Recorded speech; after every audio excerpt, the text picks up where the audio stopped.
سمعتم بقى القرمشة؟ انتوا عارفين بقى ان الجمال اللي قدامكم ده وكل الكمية اللي انتوا شايفينها دي اتعملت بشوية دقيق وشوية سكر ونص كوباية بس من الزيت. انسي بقى الجلاش والقطايف واعملي بقى الحلويات بتاعتنا النهاردة دي، بجد خطيرة سهلة وبسيطة ومن غير مكونات كتير. يلا بينا بقى نشوف عملنا الجمال ده ازاي. واول حاجة هنعملها هو الشربات، لاننا عايزينه يكون بارد فهنعمله الاول. فهنحط في اي بولة كوبايتين من السكر وعليهم كوبايتين من المية، وناخدهم ونحطهم بقى على النار من غير ما نقلبهم ولا نحط ايدينا فيهم. واول ما السكر يدوب والمية تغلي بالشكل ده هنعصر بقى عليها دلوقتي نص ليمونة ومعلقة كبيرة من عسل الجلوكوز، ونسيبه بقى بالظبط 7 دقايق من بعد الغليان. وبعد كده نحط عليه رشة من الفانيليا ونطفي بقى عليه النار، وبكده خلاص الشربات بتاعنا بقى جاهز. هنحطه بقى في اي بولة ونسيبه لما يبرد خالص على ما نحضر العجينة بتاعتنا اللي مفيش اسهل ولا ابسط منها. معانا هنا 4 كوبايات من الدقيق، هنزل عليهم بظرف من الفانيليا ومعلقة صغيرة من البيكنج باودر وذرة ملح صغيرة قوي على طراطيف صوابعنا. هنقلبهم بقى كويس جدا، وبعد كده هنزل عليهم بنص كوباية من السمنة المذابة، والسمنة تكون دافية. هبس بقى الدقيق بالسمنة لغاية ما كل حباية من الدقيق تتشرب كويس بالسمنة. بس كده هنزل بقى عليهم دلوقتي بالمية الدافية بالتدريج زي ما انتوا شايفين كده، شوية بشوية لحد ما العجينة تلم معانا وتبقى عجينة ناعمة وطرية ومش بتلزق في الايد.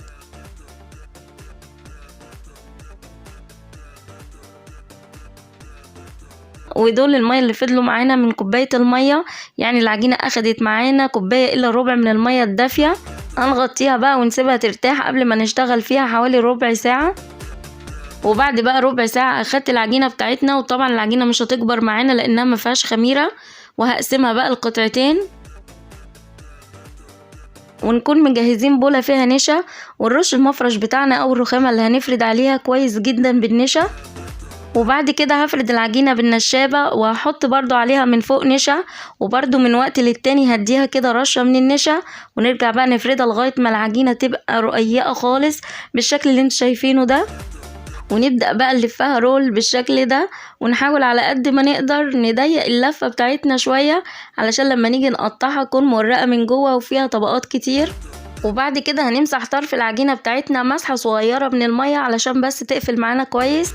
هبدأ بقى اقطعها لقطع صغيرة، انا بقيس كده القطع في حجم الصابع، يعني حجم صابع واحد بس كده وبنقطعها. شايفين العجينة قد ايه مدية طبقات ومورقة جدا من جوه. هناخد بقى قطعة من اللي احنا قطعناها دي ونديها رشة بسيطة كده من النشا، ونبدأ ان احنا نضغط عليها بصباعنا علشان نطلع كل التوريق اللي جواها كده بره، وبعدين نفردها بالنشابة مرة بالطول ومرة بالعرض، وهتبقى معانا بالشكل ده. يا رب بس الطريقة تكون واضحة. على العموم هعملها معاكم مرة واتنين وتلاتة، واستغل بقى الوقت ده معاكم واطلب منكم بقى يا اخواتي حبايبي تشتركوا في قناتي، لاني والله بجد خلاص تعبت. انا بقالي 4 سنين بشتغل في القناة وانا زي ما انا والله محلك سر ما بتحركش من مكاني، فمش هلاقي طبعا غير اخواتي حبايبي يدعموني ويعملوا لي لايك علشان الفيديو يتشاف، وكمان تشتركوا في قناتي. ضحوا بقى بمناسبة الشهر الكريم، كل سنة وانتوا كلكم طيبين يا رب. ما شاء الله زي ما انتم شايفين بقى كده كل الكمية اللي قدامكم دي اتعملت بس ب4 كوبايات من الدقيق، يعني ما شاء الله 4 كوبايات من الدقيق عملوا معانا بالظبط كده حوالي 50 قطعة. هنجهز بقى الطاسة بتاعتنا، والطاسة يكون فيها زيت غزير وسخن جدا، وهنزل كده بحوالي قطعتين 3، مش هنحط كمية كبيرة في قلب الطاسة، ونبدأ نهز عليهم الطاسة بالشكل ده وكمان بأي معلقة ونغطيهم بالزيت. هتلاقي كده ان كل قطعة بدأت تتنفخ وتورق قدامك بالشكل ده، وكل ما تحطي عليها زيت هتلاقي العجينة بتورق كده وتعمل طبقات كتيرة. ودي بقى اهم خطوة في الموضوع كله، طول ما هي في الزيت انتي ماسكة معلقة وبتغطيها بالزيت لحد لما تلاقيها ورقت معاكي بالشكل ده. وطبعا اول ما بتاخد لون دهبي من ناحيه بنقلبها على الناحيه التانية، وما بتاخدش اي وقت خالص في الطاسه، بالظبط كلها كده على بعضها حوالي 3 دقايق. هنخرجها بقى من الزيت وهي لسه سخنه خالص كده، وبنحطها على طول في الشربات البارد. وبس خلاص بقى زي ما انتم شايفين ده بيكون شكلها النهائي ليهم. حلويات سهله جدا وسريعه وبسيطه ومقرمشه قرمشه مش طبيعيه، ومكوناتها كلها موجودة في البيت. انسي بقى خالص الجلاش والقطايف وجددي لهم كده في اعمال الحلويات، وأمانة ما تنسيش تشتركي في قناتي وتعملي لي لايك، وكل سنة وانتم طيبين، والسلام عليكم ورحمة الله وبركاته.